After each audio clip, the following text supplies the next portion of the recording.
Hey guys, I'm back again to share some inspiration and wisdom that I am gaining through my experience going through the Bible this year. And today I want to talk about the topic of faith. And what's interesting with the word faith is I think a lot of people might define that in a lot of different ways. Some people might identify faith with what religion they practice. But what the Bible defines faith as is the substance of things hoped for and the evidence of things not seen. So that's the definition I'm going with when I refer to faith, because again, it comes from the Bible and I believe that to be true. So today, before you start, you might want to hit pause a second and just kind of wrap your head around your definition of faith and see how it stands up to what the Bible defines as faith. And then when you're ready, hit play and let's get going. I'm noticing that in the parables of Jesus in Matthew, we've seen a lot of Jesus healing different people. And after he heals them, he's saying to them, "Go in peace, your faith has saved you," essentially. And so he's really trying to make the point that it's their faith is what saved them, because they're like, "Thank you, Jesus. Jesus, you saved me," which isn't incorrect, but he does want to give credit to the fact that they had faith and that they had faith first. They weren't healed and then they believed, then they had faith. They had faith, came to him, and he healed them. And I don't know about you, but I have had this thought, if I'm being honest with you, where it's like hundreds of people, right? They're coming to Jesus, they want to be healed, and I'm sitting there thinking like, heck yeah, I'd have faith. If I knew Billy Joe over here and he like had this messed up hand and Jesus touched him and it looked like Brad Pitt's hands, then yeah, okay, I got faith. How hard could it be to have faith when you're witnessing all these miracles?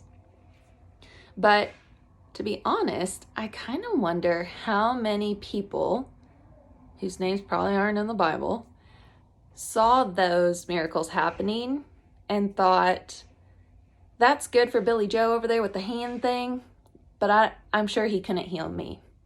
I'm sure Jesus couldn't cure me. I've done too many wrong things. My symptoms are way worse. And so they lacked the faith. Even though they saw all these other people receiving, this miracle, this healing from Jesus. And so what makes reading more relevant and powerful, we teach this as teachers in education, is by making connections to what you're reading. So if you can, and some teachers are rolling their eyes, yes, I've taught that lesson over and over, connection to self, connections to other stories, and so on. But yeah, making personal connections to what you read really helps you comprehend. So if you struggle with reading the Bible, small chunks is a great place to start, but pausing to see, how does this relate to me? How can I relate to the text? And so while I don't know that anyone has been healed by a person just touching them, maybe through prayer, that'd be an awesome story to hear. Jesus not being here, healing people like he was. I think the way that you could relate to this story is seeing miracles happening in other people's lives, seeing other people successful, whether it's a different business venture or momming it up, or again, a health journey or a mental health journey, and you see other people doing it. And you're sitting on the sidelines saying, well, I mean, that's easy for them. Like they could do it, but I could never do it.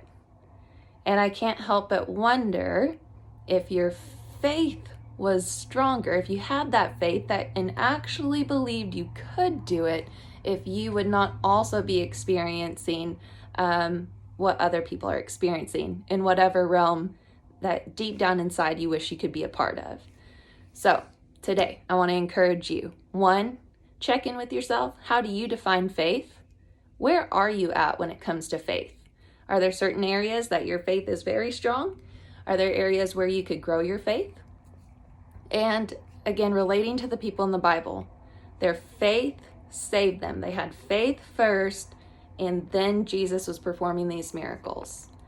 And I promise you, there had to have been people in those crowds that excused it away. Oh, it worked for them, but it wouldn't work for me. And they missed out on the miracles of healing. What are you missing out on because you're not leading your life with faith first? You probably do see lots of people killing it in areas that you'd love to do well in. They have faith. Maybe some of them aren't aligned with God, but several people out there are. They had faith. Some of my most successful people that I look up to, when I hear interviews, they say, I'm an ordinary person. I had the faith. I had the endurance. All right, get out there, guys. Get after it. Talk to you soon.